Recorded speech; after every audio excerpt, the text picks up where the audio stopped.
Caros amigos, tudo bem? Meu nome é Renato Serra e essa é a Reciclagem Democrática. Entramos em 2024 ainda com os rescaldos de 2023.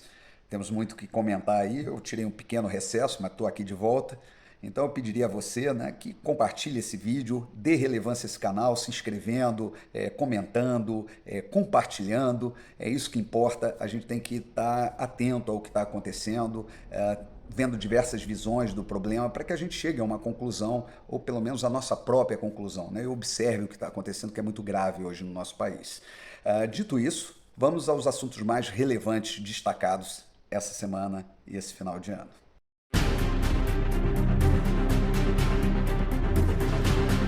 E 2024 começou ainda com as repercussões de 2023, dos 45 do segundo tempo na prorrogação, quando Dias Toffoli foi lá e numa canetada eliminou uma multa de 10 bilhões e 300 milhões da JBS. Antes a JBS deu uma festa lá, os donos foram para Goiás, convidaram várias autoridades para uma festa, inclusive estavam lá ministros do Supremo. Dias Toffoli tem uma esposa que é advogada e, bom, o escritório que ela advoga exatamente tem como seus clientes, um de seus clientes, a JBS. Então é muito interessante isso, né? Um chute aí na própria justiça, né? Se criou aí um tribunal em que, por até autorização do Supremo, né, esposas e parentes próximos podem advogar em processos em que seus maridos, cônjuges, pais, possam ser juízes da causa. Ou seja, fica tudo em casa, tudo em família. Isso está parecendo até aquelas coisas italianas, né, que a gente vê por aí nos filmes. Enfim, mas não foi só isso, né?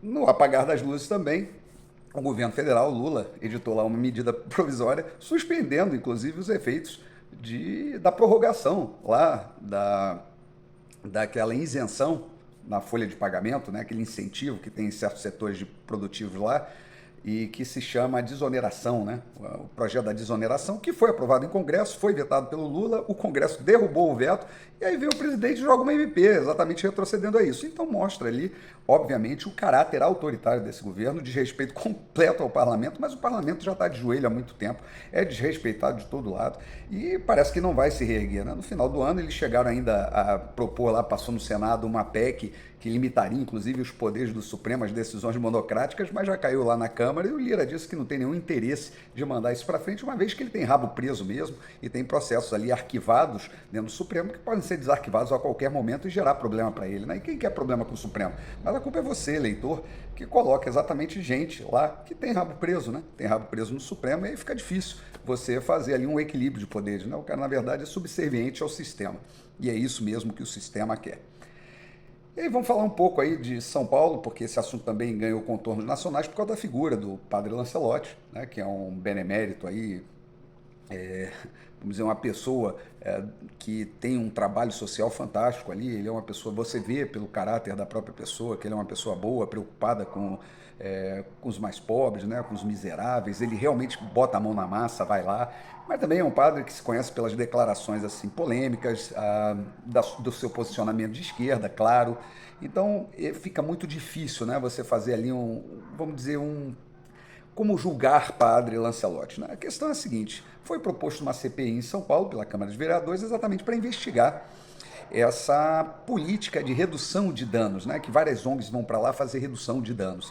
E até o padre veio num vídeo falar, poxa, se é isso que tem que se discutir, mas não investigar a minha vida e tal. Mas existe ali, muitas vezes, pessoas como ele são utilizadas, né? E elas nem sentem que estão sendo utilizadas como massa de manobra. Ou elas mesmas fazem parte disso por uma questão ideológica de crença. Mas a verdade é que a tal política de redução de danos, que muito se fala aí, ela é um problema.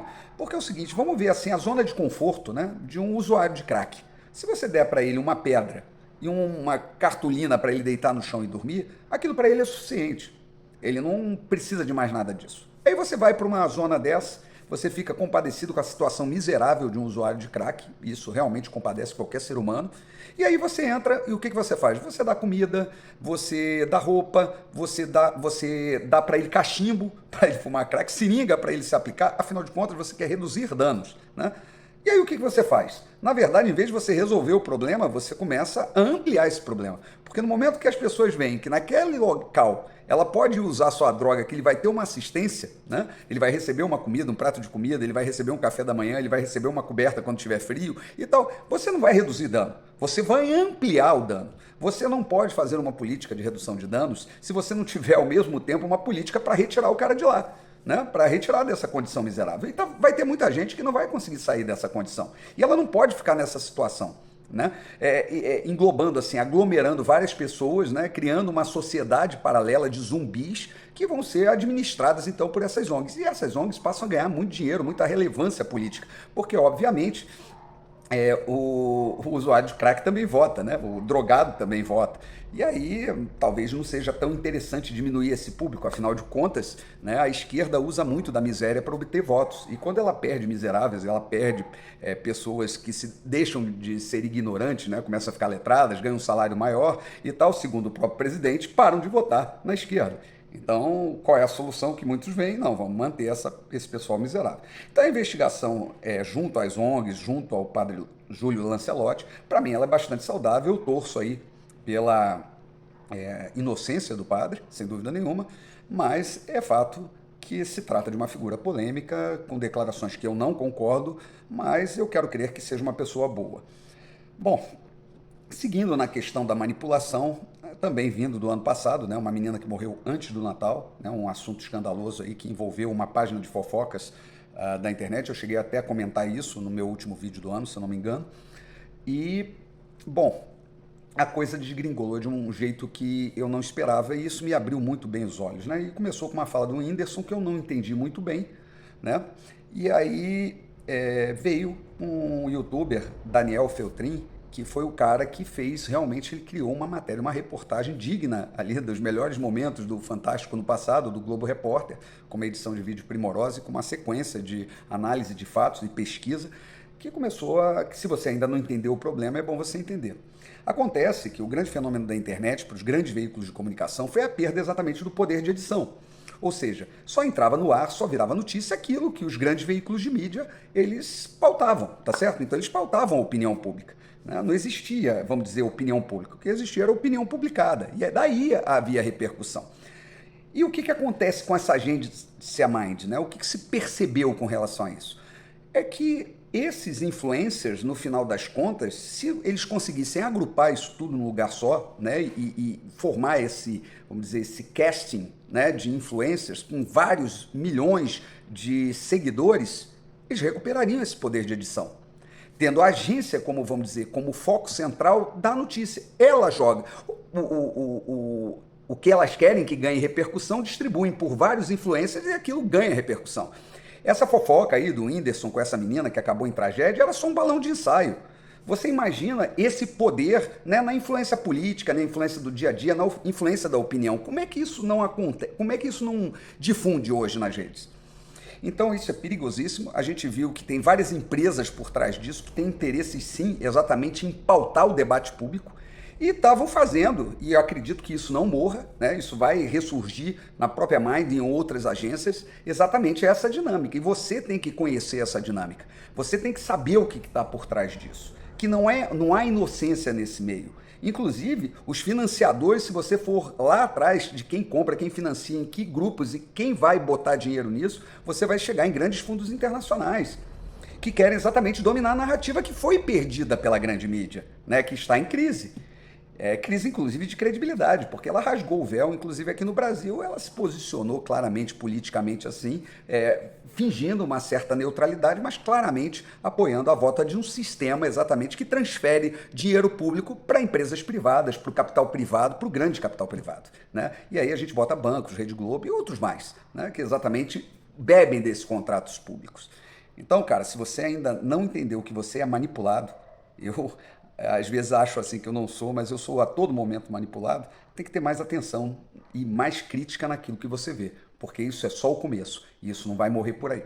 E como não poderia deixar de ser, para encerrar, como o assunto ano passado, 2023, teve como principal protagonista o STF, o Alexandre de Moraes, ontem, quinta-feira, deu uma entrevista bombástica ali dos documentários que vão vir aí pelo 8 de janeiro, as comemorações da esquerda, porque eu considero uma comemoração, né, o evento do dia 8 de janeiro. Ele veio falar de um plano mirabolante que houve ali para sequestrá-lo, matá-lo, envolvendo a elite da polícia, junto com o governador de Goiás, que é o Ronaldo Caiado, junto com a ABIN. E ele não, quer dizer, em um ano de investigação não apresentou nada disso. Aí eu fico pensando assim, vamos ver os precedentes desse ministro, né, com relação a exatamente inquéritos ilegais, persecutórios e a falta de mão nos julgamentos, e ele querendo se justificar exatamente em cima disso. Bom, eu lembro daquele caso lá do aeroporto de Milão, que até hoje as imagens na íntegra do que aconteceu lá não apareceram. Mesmo caso ali do 8 de janeiro, quando não interessa as imagens nunca aparecem. Apareceu lá um trechinho e tal, que foi interpretado pela Polícia Federal, mas a gente não viu tudo, não foi liberado e até hoje não foi liberado. Onde tudo vaza, né, uma imagem, hoje um arquivo digital de imagem não conseguiu vazar. Então a que preço isso está sendo ali, vamos dizer, guardado, né? Enfim, isso ficou muito estranho. Agora, vamos analisar essa denúncia de Alexandre de Moraes, né? Se ele vier apresentar para isso como prova, conversas de grupos de WhatsApp, conversa de haters, a gente tem que tomar muito cuidado. Porque daqui a pouco, você mandar o cara tomar naquele lugar pode ser tentativa de estupro. Ou então você mandar para não sei aonde, tentativa de sequestro. Quer dizer, não se pode pegar uma conversa simples de WhatsApp e dizer que ali tinha um plano mirabolante. Primeiro porque você tem que ver que meios que essas pessoas tinham para fazer qualquer coisa. Porque o cara pode falar qualquer coisa ali. Ah, bicho, é melhor enforcar esse cara. Quer dizer, se o cara fala isso ali, ele está falando uma conversa, muita gente se excede. Isso é normal, é comum, né? Faz parte do ser humano ali. Agora, quando o cara pega esses diálogos assim e transforma isso em tentativa de algum tipo de crime, né? Ou a própria execução do crime, fica muito complicado. Então, o que a gente está vendo aí, e aí me assustou muito, né? Porque toda a entrevista, a forma que ele fala, a forma que ele se expressa, inclusive o sorrisinho final, mostra uma figura de um psicopata, né? A gente tem, infelizmente, eu quero crer que não, mas tudo leva a crer que Alexandre de Moraes é uma pessoa desequilibrada mentalmente. E com, assim, pitadas de psicopatia, como diria o nosso ministro Marco Aurélio quando se referiu em relação lá ao Gilmar Mendes. Mas ali não são pitadas, lá eles são colheradas de psicopatia.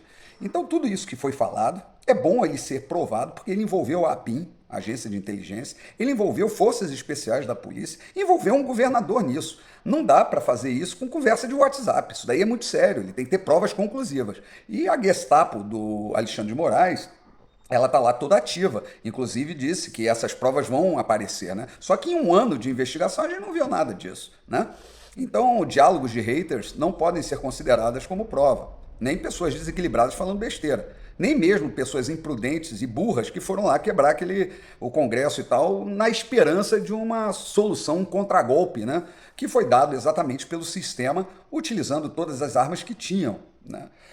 Inclusive, a gente vê que até agências, né, que pegam aí influencers foram utilizadas, que não poderiam ter sido contratadas por lei. Pela própria decisão do TSE, influencers não poderiam participar da eleição. Mas quando você contrata uma empresa que gere esses influencers, o que você está fazendo? Gente, o ano promete. E é isso aí, é bom estar de volta. Tirei um período aí curto de férias, mas o Brasil é esse mesmo, a cada dia uma novidade. Então a gente vai ter muito assunto para 2024, então eu desejo para vocês um grande ano, que seja um grande ano de felicidade, de realizações. E é isso aí, gente, vamos em frente, que o Brasil não é de brincadeira. Um grande abraço.